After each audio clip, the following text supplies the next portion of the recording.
Hey guys, how's it going? I'm going to be doing a collection video today. This is one that I actually never really do, which is weird because it's one of my favorite systems of all time. As you can tell by the title, it's my Sega Dreamcast collection. Um, Without going back, I think it's been a really long time since I showed this collection off. I don't really buy for it that much, but what I have I actually kind of like. So I'm just going to get right into it. With this collection, there are some games I haven't played. Just the, I guess the disclaimer before I get into it. The first game is Alone in the Dark, The New Nightmare. I got this after I played the, it was weird, I played the demo of the new Alone in the Dark on Xbox Live and loved it. And I went and bought the actual game and hated it, and then I saw this online. I got it online for cheap off of Game TZ. I can't remember how much. It was probably about 2 years ago. But yeah, this is one I never played. I just, it's a double disc game, so I was like, you know what, let me just get it. I didn't pay that much for it, I'm sure. Next one is probably, everyone has that game that they really want for a system, but it's always out of reach. I've called this game my white whale. And it is Bang-I-O. I finally got it. It's funny, I bought two, right around Christmas time, I actually accidentally kind of bought 2 copies of this game. I got 2 really good deals for it. I think I paid like $25 for this, when it usually goes for like over 40. So I finally picked this up. I ended up with 2. I sold one to Craig over at TV and Lust.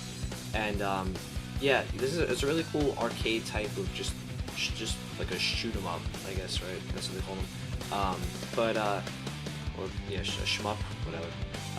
But it's not like a vertical up-down one. It's you just shoot everything on the screen and stuff like that. It's pretty crazy. Definitely very Japanese and very Dreamcasty. Next is Crazy Taxi. Everyone's played Crazy Taxi. If you haven't, you basically just have to get from point A to point B, picking up people, picking up customers as fast as you can. There's just all craziness going on and stuff like that. It's actually a really cool game. I think this is available on Xbox Live Arcade now, but it's probably cheaper to buy the regular disc. Next is Fighting Force 2. This game is pretty awful.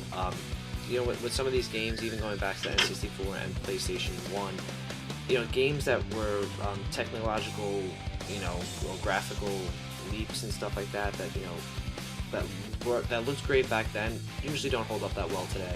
This is one of them. It's kind of like a 3D beat 'em up, and it's just not that good.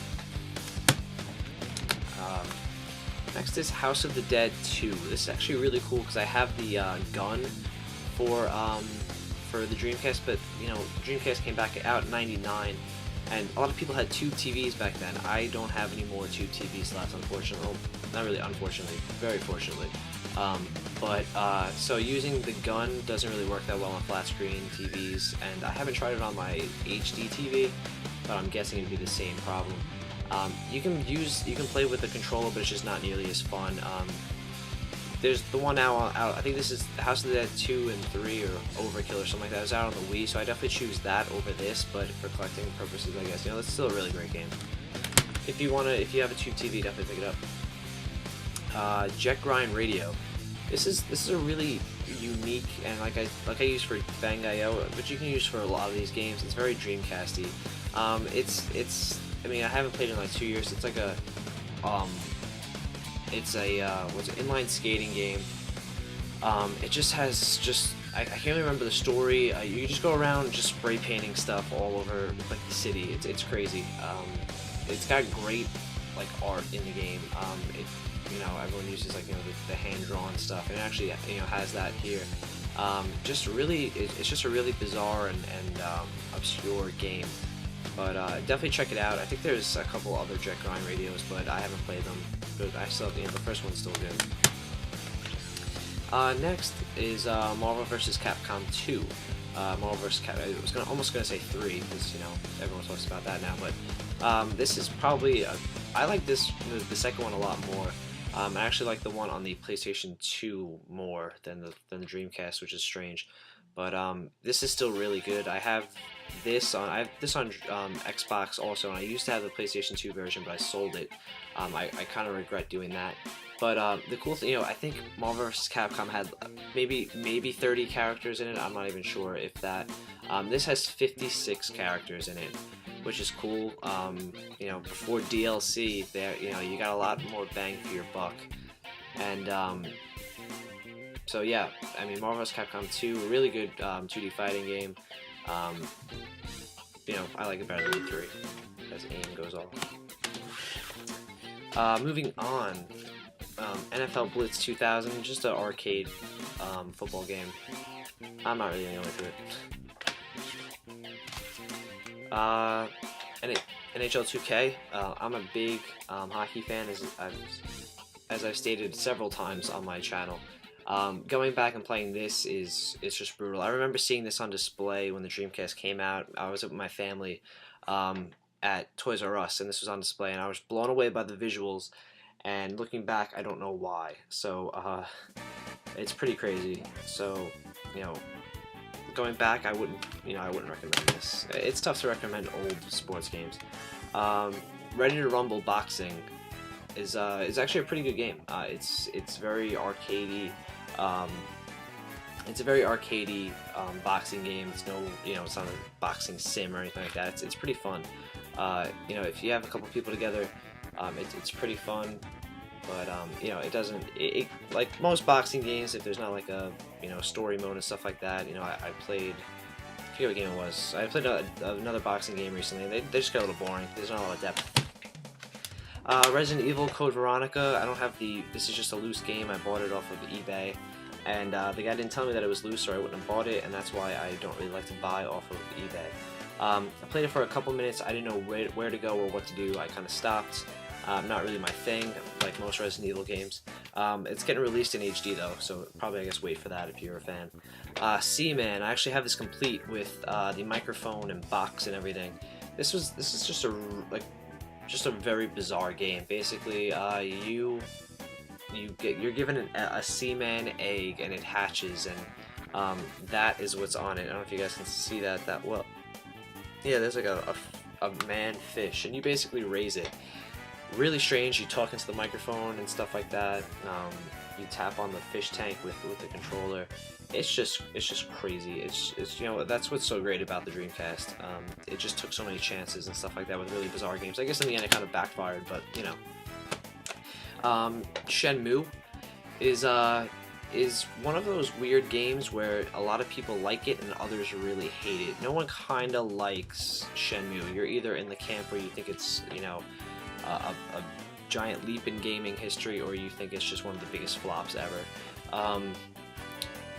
I guess I really can't say that you either like it or you hate it. I'm kind of in the camp where I'm kind of indifferent to it. I thought it was interesting that when I played it, I just lost interest with it. It's a lot of stuff where there's just not a lot of action.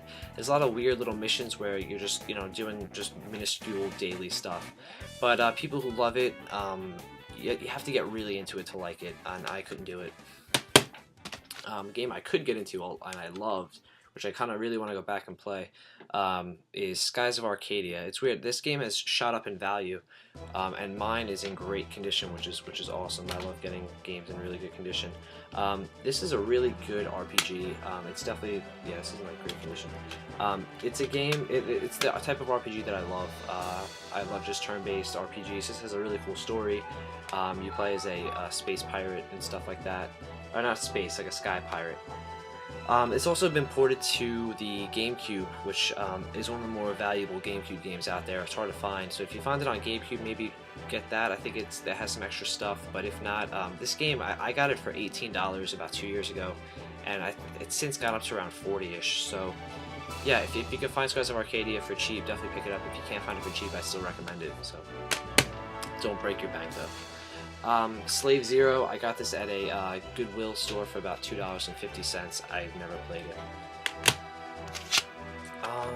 Moving along to Sonic Adventure. This is a game where it's, some Dreamcast stuff has a weird nostalgia to it. You sometimes remember liking a game, and then if you go back and play it as an adult or years later, you find that it's really not that good, and that's kind of the case with Sonic Adventure. I recently played this again, popped it in, and it's pretty bad. It's a lot like Sonic 06, which is weird. I feel like every Sonic game since Sonic Adventures had that whale level on the beach and stuff like that. But yeah, this isn't good. A lot of people forget how your memory gets kind of warped or something, but it's just not that good.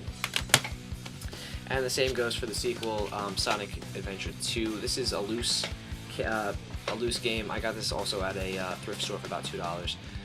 Again, memory. I guess really time hasn't been kind to those games. Time Stalkers on the Dreamcast. Obviously, it's on the Dreamcast. I feel like I'm doing a recent pickups. Time Stalkers. It's an RPG. I haven't played it.